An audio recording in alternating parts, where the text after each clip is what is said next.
Hi my favorites, welcome back to my YouTube channel. So in today's video you'll be learning how to make this 4-in-1 hair bonnet. This is very simple and it is also easy. That was the first style and this one right here is the second style. So guys, if this is your first time coming across my channel, please do not forget to subscribe, like, share, and comment. If there's any part you didn't understand, let me know in the comment section.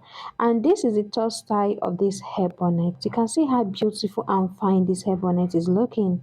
If you don't want yours to be this big, you can reduce it. Okay, while cutting, I'm going to tell you guys how you can reduce it. Okay, so for my returning subscribers, you are highly welcome. So this is the first style.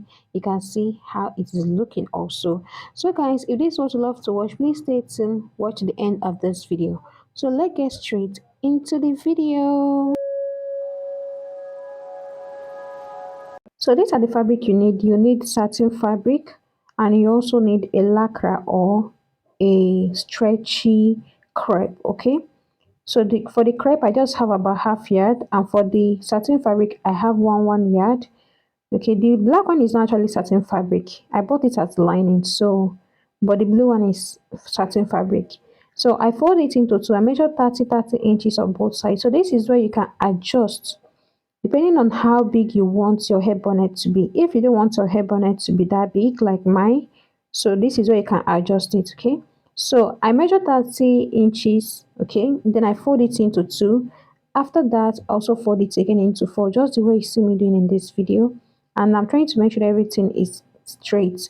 And at this point, if you have your iron, so you have to iron it down so that everything will be so flat.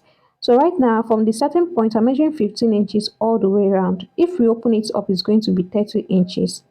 Okay, what I'm trying to achieve here is a very perfect circle.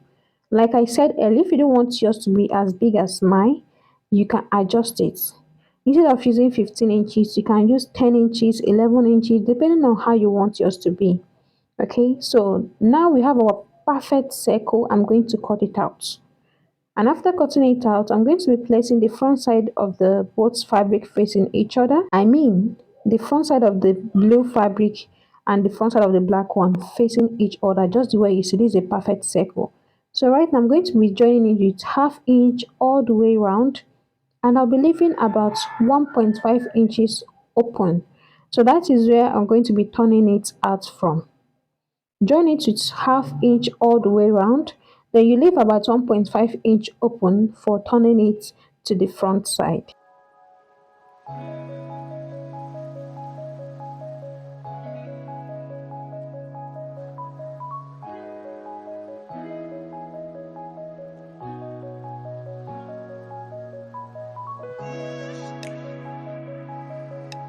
So after joining it, this is how mine is looking. So right now I'm going to cut out the excess fabric first.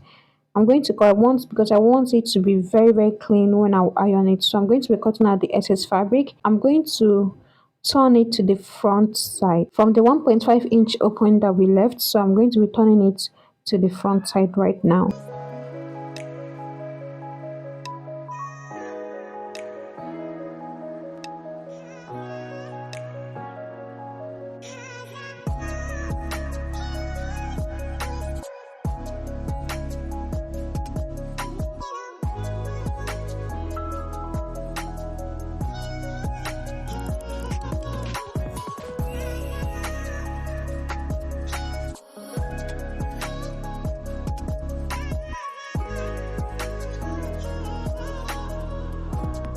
So after turning it to the front side, this is how it's looking. So right now I'm going to be folding in that point, that place we left open, and top stitch on top. So I went ahead to iron it, and this is how mine came out. So right now I'm going to be measuring 1.5 inches all the way around, and we're going to be stitching on top of it all the way around also.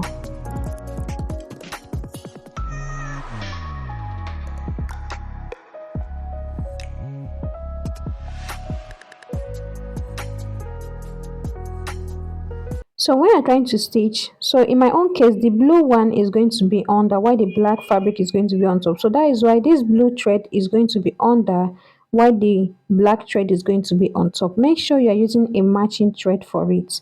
And I've gone ahead to join it, and this is me showing you the print we're going to be making now. So in when making these prints, you can decide to make it very tiny, you can decide to make it medium size, or you can decide to make it big size, any size you want. But in my own case, I made mine in medium size. And when joining it, please make sure you're following that the same 1.5 inches line, that line that we just joined. Make sure you're following that line so that your hair bonnet will not have a lot of thread on it. It won't look rough. Okay, so that's what I'm trying to achieve. Because these hair bonnets, you can decide to start making these hair bonnets and sell them as business.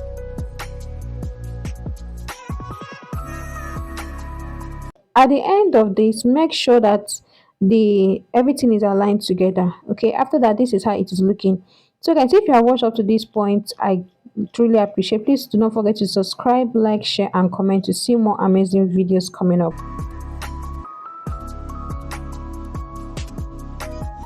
So this is the crepe fabric that I have. I have 10 inches by length and I have 18 inches by width. Make sure that your fabric is very straight. What I'm trying to achieve here is that hair band, okay? So I'm going to fold it into two and join it and stitch on top of it. So after stitching it, this is how I'm going to turn it, fold it into two also. So this is going to be my hair bonnet, my hairband. Make sure that the measurement I use or the fabric is very stretchy so that it can be able to contain your head, a full grown woman's head. Okay. So now on your hair bonnet, fold it into two, mark the both side and fold it again into two, into four, and mark the other side, just the way you see in this video. So the same thing I did on this hair bonnet, I'm going to do it on this hairband right now, because what I'm trying to achieve is after joining it, so that when we are joining it, everything will align together, so you won't have one part looking fuller than the other parts. I hope you understand. Once you mark that two side, then you fold it again and mark the other two sides. So right now I'm going to be putting the hair bonnet inside this hairband, just this way, pass it through there, and make sure that the lines, the chalk that I mark out, they are joining. I'll pin them down just the way you are seeing me doing in this video. Make sure that the chalks, they are aligned together, then you pin them down. And when stitching on this, make sure you're also following the line that we use, that 1.5 inches line that we use in joining this hair bonnet. Make sure you are following the line.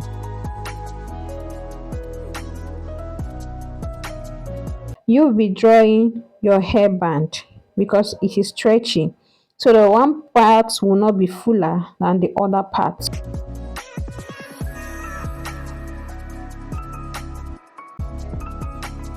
We are doing this so that one part of this hair bonnet will not be fuller than the other part. So that is what we are trying to do right here. We are trying to achieve a very clean, finishing at the end. This ending part, you have to take your time and do it so that it will come out so fine. All right, so that you will have a very neat finishing, a very neat stitches at the end.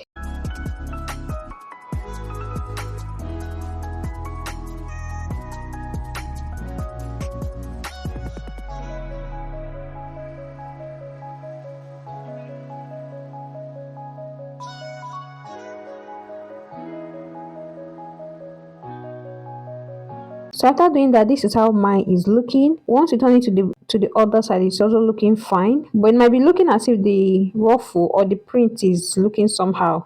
No, once you give it a very good press, it's going to come out fine. So that rough edges, you can see that this ruffle is covering it, so it's not going to be visible. So at the end, this is it. Thank you guys for watching, and God bless you all. Please stay tuned to the next video. Bye.